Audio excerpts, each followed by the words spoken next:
ever just completely lose yourself in a Stephen King book.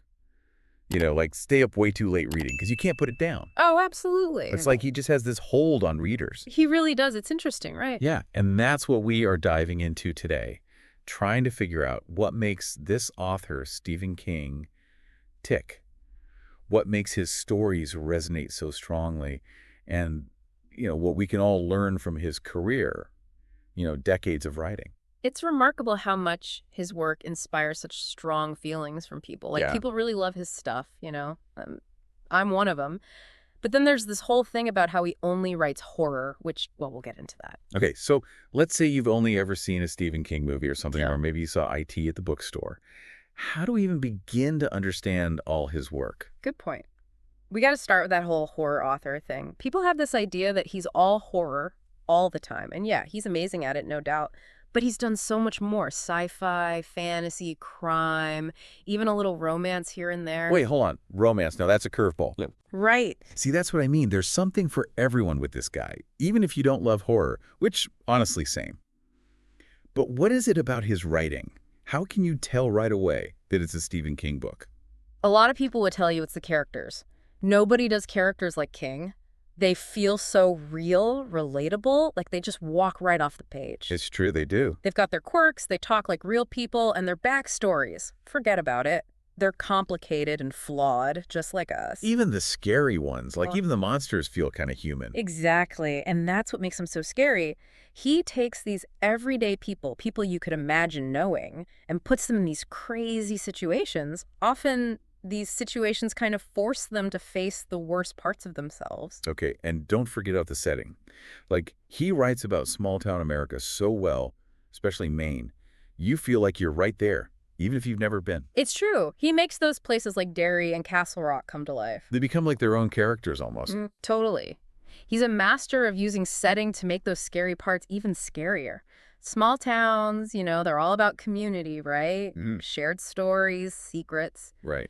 But that also means that darkness can fester underneath, you know what I mean? Ooh, that's creepy. And that's probably why so many of his stories are about young people, right? Like, growing up is scary enough without adding a monster to the mix. 100%. King just gets that awkward, confusing time when you're transitioning from kid to adult. His teenage characters are so spot on. They're not just there, they're real people with hopes and fears. He just gets it. Like, he has this secret window into the teenage brain. But even when things get supernatural, it's the human monsters that really get under your skin. Totally agree. I mean, yeah, he created Pennywise and Cujo, don't get me wrong, but the scariest monsters are always the human ones. Annie Wilkes. Just thinking about her gives me the chills. Misery messed me up. I feel you. It's a good reminder that the scariest monsters are the ones we don't expect. The ones hiding in plain sight. Exactly. Like Henry Bowers from It's Just a Bully, right? But he's a product of his environment. He shows how prejudice and hate can create something monstrous. And that's something everyone can relate to. Everyone's met a Henry Bowers at some point, someone who just embodies that darkness. Definitely.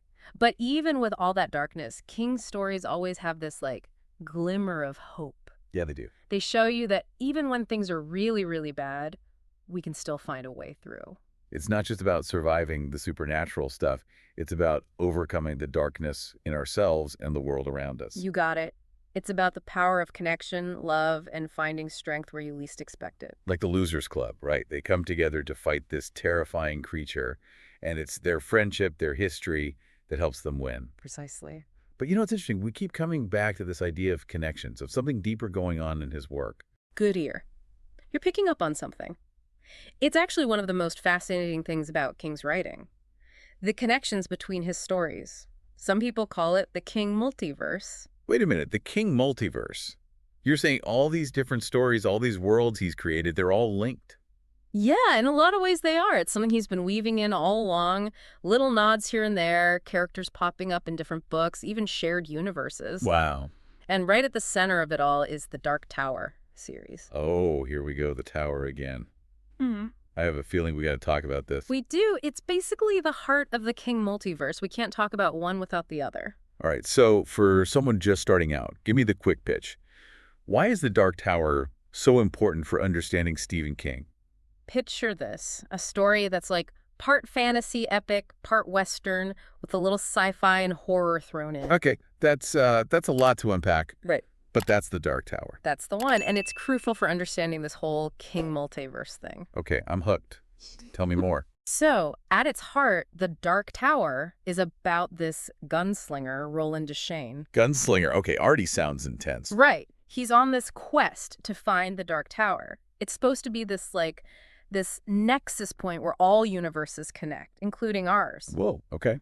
Yeah, and Roland, he believes that if he can reach the tower, he can stop reality itself from falling apart. So no pressure or anything, just, saving all of existence. Yeah. But it's more than just saving the world, right? Yeah, you got it. It's also about Roland's own journey. He's got his own baggage, past mistakes, things he needs to face.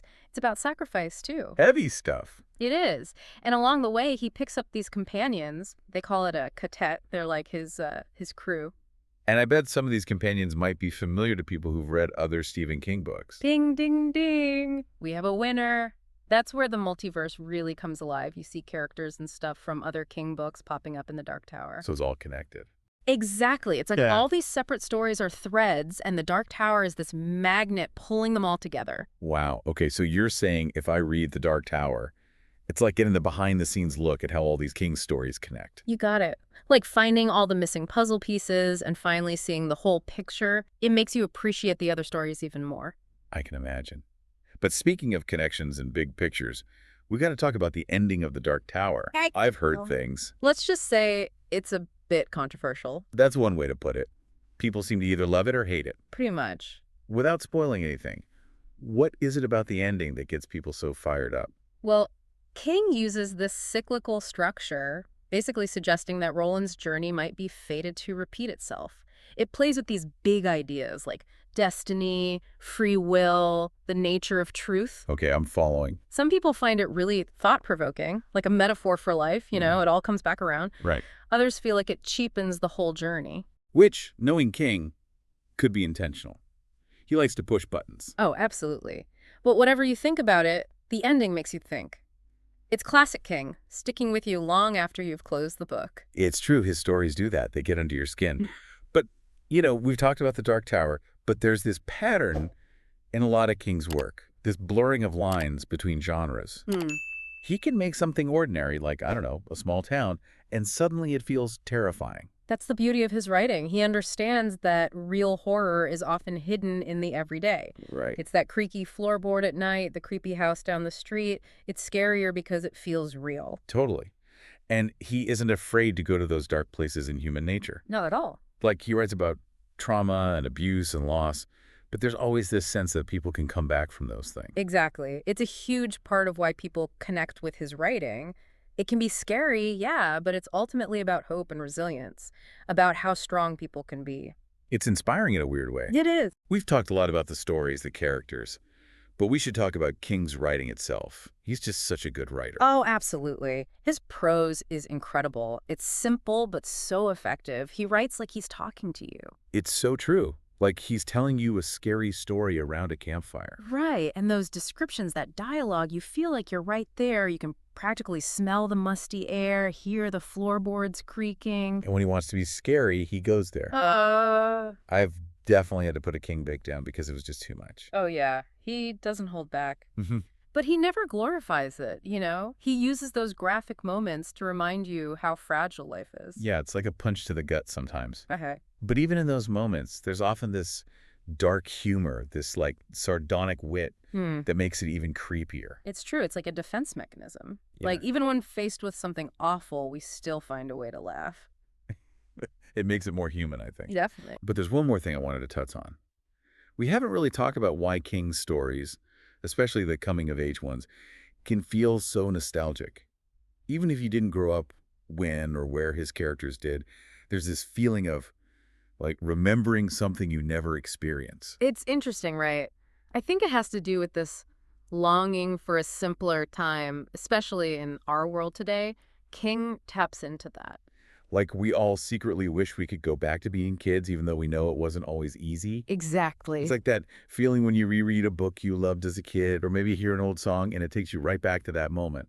King does that, but he adds this layer of darkness to it. It's like he can transport us back to that time when we were figuring everything out and the world could be scary and amazing all at once. Like when just being a kid could be kind of terrified. Which is why those coming-of-age stories work so well, right? Hmm. They're not just about fighting monsters, they're about all the scary parts of growing up. Leaving childhood behind and all that. Exactly. I think that's why people of all ages connect with his books. He gets to the heart of what it means to be human, the fears we all share, no matter who we are. We've talked a lot about what makes his writing tick, but what keeps people coming back for more? Why are his stories so addicting? That's the big question, isn't it? Well, on one level, there's the thrill of being scared. King knows how to build suspense, how to make your heart race with just his words. It's true. It's like being on a roller coaster in the dark. You know something scary is coming, but you have no idea when or what. Yes. But I think there's more to it than just jump scares. King gets that real horror is about something deeper. It's about the darkness inside us, the stuff that keeps us up at night. And he lets us face those fears, but in a safe way. Like, it's okay to be scared as long as it's just a story. Right, exactly. It's like we get to work through those fears without actually being in danger. It can be really cathartic. But there's also something to be said for, well, wish fulfillment. Wait, wish fulfillment? In a Stephen King book? I'm not sure I follow. Think about it. His characters, they're usually normal people, right? But then something crazy happens, and they have to step up and be brave. Okay, yeah. And I think we like to imagine ourselves in their shoes, like, what would we do if we had to face down a monster, you know? It's kind of empowering. So it's like we get to live out those fantasies, those what-if scenarios, in a way that feels safe. Exactly. We get to confront our fears and anxieties and maybe even come out stronger on the other side. Which brings us right back to the beginning. Why is Stephen King such a powerful storyteller? It's not just about being scared, it's about connecting with those deep human experiences. The fear, the anxiety, but also the hope and resilience. You said it. His stories really get under your skin and stay with you. They make you think, they spark your imagination, they remind you that even when things are awful, people can be amazing. That's a good place to wrap up, I think. So, for our listeners who are ready to jump into the world of Stephen King, where should they start? Honestly, there's something for everyone. If you like epic adventures, try The Dark Tower. If you want something more character-driven, there are tons of options. Just pick what interests you, what scares you a little, and go from there. Just dive in. You might be surprised by what you find. That's the best part of reading King, discovering new worlds and new parts of yourself along the way. Well said. All right, everyone, happy reading. We'll catch you on our next deep dive.